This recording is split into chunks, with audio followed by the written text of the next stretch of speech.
During a family gathering, my husband's parent announced, "I'll be handling your marriage counseling. I know what's best." My husband nodded and said, "They just want to help." I smirked, stood up, and said, "Perfect." Because I just booked a session with a therapist for them.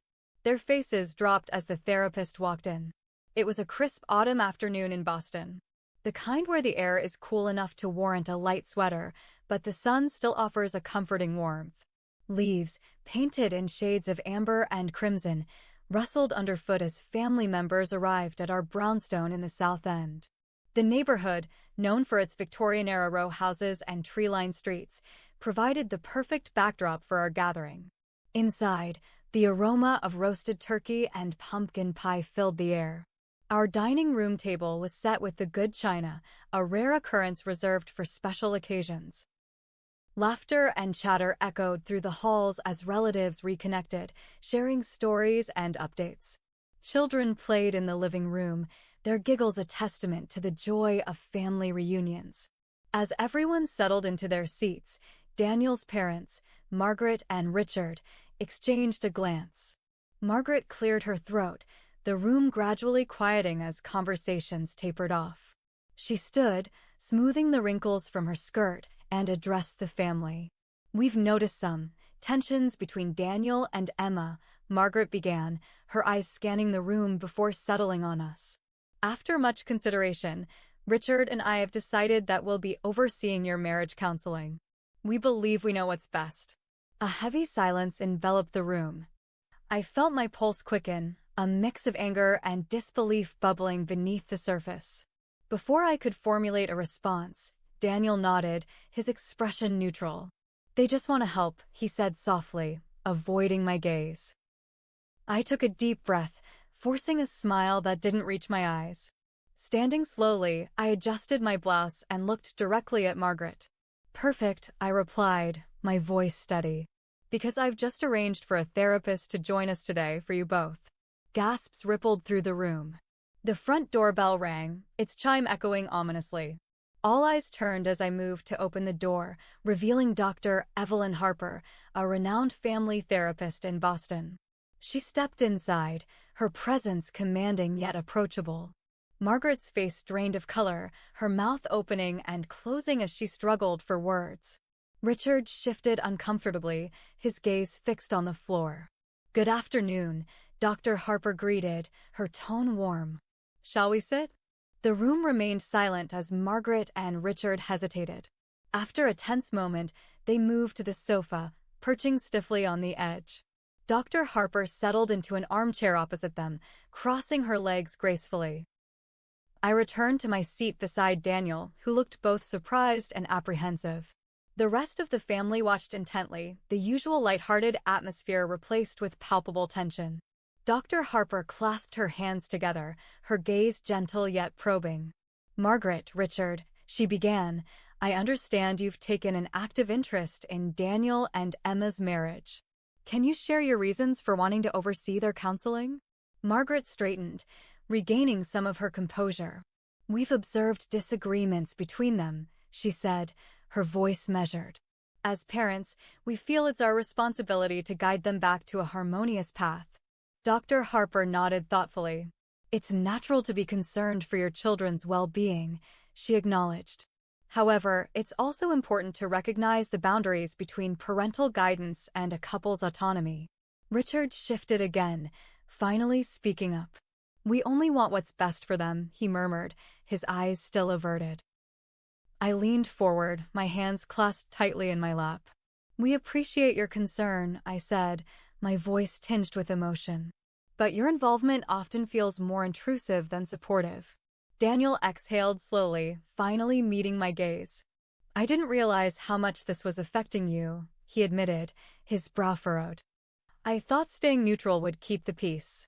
Dr. Harper turned her attention to Daniel. "Daniel, it's common to want to please everyone," she said gently. "But prioritizing your partnership with Emma is crucial. Setting boundaries doesn't diminish your love for your parents." Margaret's eyes glistened with unshed tears. "We never intended to cause harm," she whispered, her facade cracking. Dr. Harper offered a reassuring smile. Acknowledging the issue is the first step toward healing, she said. Open communication and mutual respect are key components in navigating family dynamics. The session continued, each family member voicing their feelings and concerns. Emotions ebbed and flowed, the atmosphere oscillating between confrontation and understanding. By the end, there was a collective sense of relief, as if a weight had been lifted. Margaret reached for my hand, her grip firm yet tender. "Emma, I'm sorry for overstepping," she said earnestly. "We'll give you and Daniel the space you need." I squeezed her hand in return, a genuine smile breaking through. After that first session, I thought things might actually start getting better. For a few weeks, everything was calm. Margaret stopped dropping by unannounced. Richard stayed mostly quiet, which was his usual way. Daniel and I started talking more, like real talking, not just the "what's for dinner" or "did you walk the dog" kind. It felt different. A good kind of different. But peace in this family doesn't last long. It started with the group chat.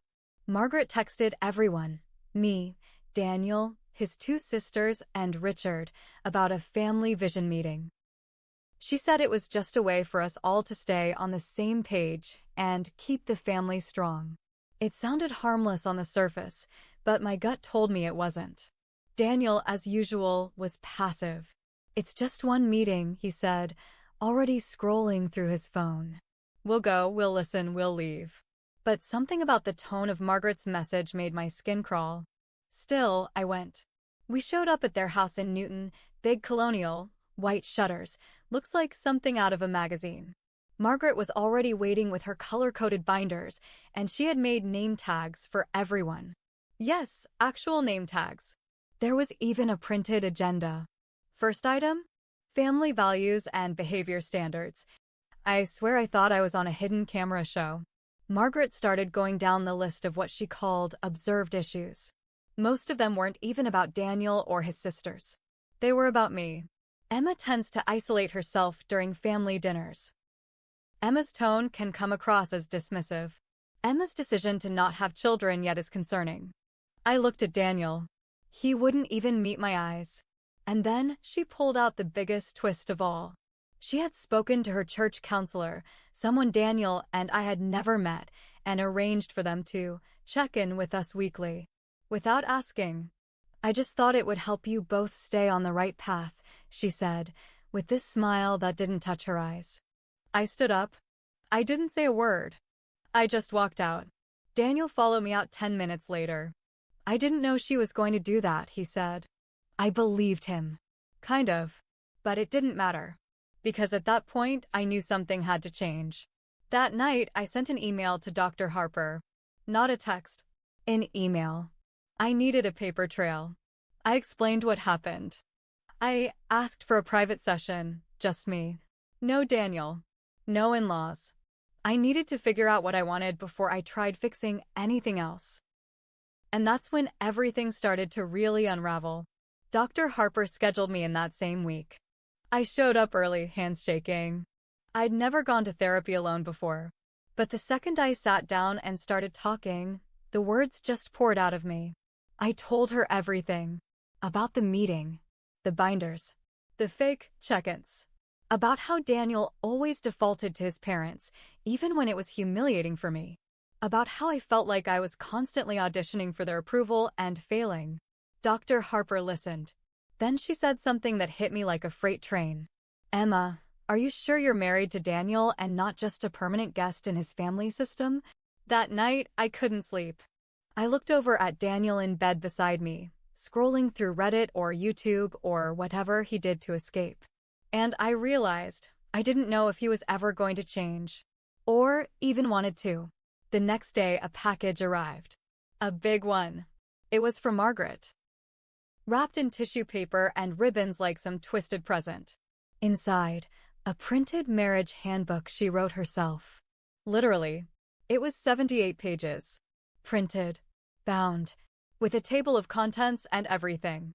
Chapter titles included things like understanding your husband's needs before he speaks them, emotional regulation, the wife's duty, The Dangers of Feminism in Modern Marriage. I was halfway through Chapter 3, Meal Prep is Love Language, when I burst out laughing. And then I cried. Then I laughed again. That's how insane it all felt. I brought it to therapy. Dr. Harper didn't even blink. She said, "You need to draw a hard line. And it's not going to be pleasant." So I did. I told Daniel I needed space. Real space.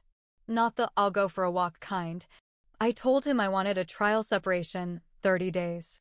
No contact with his parents. No visits. No chats. Just time for me to breathe without feeling like I was being watched or judged 24/7. He said, "That's dramatic." I said, "So is your mom writing a marriage manifesto?" He didn't talk to me for 3 days. On day 4, I went back to the house after staying with a friend. I needed to grab some clothes and my work laptop. When I walked in, Daniel was in the kitchen. He looked weird. Pale. Jumpy. I asked, "What's wrong?" He just handed me his phone. I looked at the screen. It was a text group I'd never seen before. Daniel, Margaret, Richard, and, get this, a private investigator. They'd hired someone to follow me. Follow me. Screenshots. Photos. A log of places I'd gone in the past 2 weeks. Yoga studio. Coffee shop. Dr. Harper's office. Even the friend's house where I was staying. I didn't ask them to do that, Daniel said, panicked. They just thought you were hiding something. I was shaking. Rage. Horror. Shock. You let them spy on me? I didn't know they'd actually do it. I just said I was worried. You what? He froze. And that's when I realized this wasn't just a boundary issue anymore. This was psychological warfare. Gaslighting. Control. Surveillance. And I wasn't going to play their game anymore.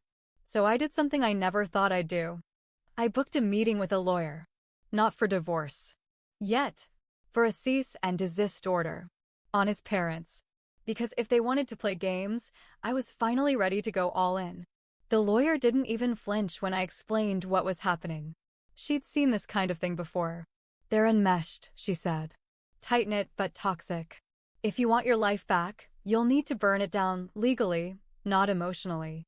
At first, we filed the cease and desist against Margaret and Richard for stalking and emotional harassment. I handed over everything: photos, timestamps, screenshots of texts, even the damn marriage manual. A week later, they got served. Margaret lost it. She called Daniel crying, screaming, asking how I could do this to family. Daniel begged me to drop it. You brought a PI into this, Daniel. You already chose your side, I said. I'm just choosing mine now. Things got real quiet after that. Daniel moved back in with his parents. The silence felt weird at first, then peaceful, like I could finally think straight. But I wasn't done. See, I had learned something in those solo sessions with Dr. Harper. I had been passive too. I let things slide. I laughed off the little jabs. I let Margaret play puppet master and called it keeping the peace. I thought being the bigger person meant swallowing poison with a smile. Not anymore. I compiled everything: texts, family meeting agendas, audio from a conversation where Margaret admitted she coached Daniel before therapy to stick to the script. Yeah, I recorded it, just in case. Then I wrote a letter. Not to them. To everyone else. The whole extended family. Cousins. Aunts. Uncles. Church friends. I laid it all out, chronologically, clearly, no extra drama. Just facts. I ended it with this. If you're wondering why Daniel and I are separated, this is why. If you think I'm exaggerating, ask to see the handbook Margaret wrote me. Or the surveillance logs. Or the cease and desist letter. I don't need your sympathy. I need your silence, your distance, and your respect for my boundaries. I hit send. It was like a bomb dropped in Newton. Margaret and Richard lost face in their church. People started pulling away. Turns out a few others had stories of their own about Margaret's godly guidance. I just happened to be the loudest one to finally say it out loud. Daniel called me crying 2 weeks later. He said he missed me. That he finally saw how deep his parents had gotten into his head. That he wanted another chance. I told him no. I told him that love isn't just staying, it's protecting. And he never protected me. Not once. Not even when I was being followed by a stranger with a camera. He said he'd changed. I said I already had. 3 months later, I filed for divorce. And get this, at the final court hearing, when Margaret tried to show up for emotional support, the judge personally asked her to leave the room. She had violated the cease and desist order by texting me a 2,000-word apology letter with 18 reasons why none of it was her fault. I submitted that too. She left in tears.